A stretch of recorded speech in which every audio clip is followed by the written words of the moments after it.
मुंबई पुणे जुन्या महामार्गावर वावंढळ गावच्या हद्दीत वावंढळ पुलावरती रात्री 9:15 वाजता अपघात होऊन कंटेनर पुलाखाली कोसळून एकाचा मृत्यू झालाय।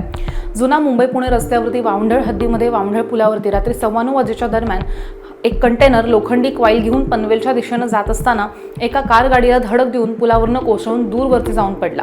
यामध्ये एकाचा मृत्यू झालाय तर कारमधले 2 जण सुखरूप आहेत। अपघाताची माहिती मिळताच अपघातग्रस्त टीमचे गुरुनाथ साठेलकर यांनी पोलीस यंत्रणा आणि अपघातग्रस्त ठिकाणाच्या लोकांना संपर्क साधला आणि स्वतः आपल्या टीमसह दाखल झालेत। सहाय्यक पोलीस निरीक्षक संतोष औटी चौकचे पोलीस घटनास्थळी दाखल झालेत। भयान अंधारामध्ये शोधकार्य सुरू झाल्यानंतर कंटेनरपासून दूर अंतरावरती एक मृत्युमुखी माणूस त्या ठिकाणी सापडलाय। कंटेनर अगदी उताणा पडल्यानं कंटेनरच्या खाली आणि लोखंडी कॉईलच्या खाली कोणी आहे का याचाही शोध बॅटरीच्या उजेडामध्ये सुरू झाला, पण काही आढळलं नाही।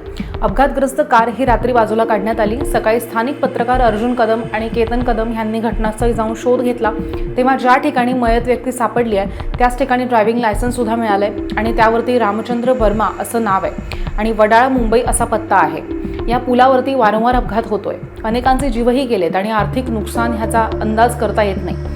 तरी सुद्धा याकडे संबंधित यंत्रणेचं लक्ष नाहीये असं दिसून येत आहे।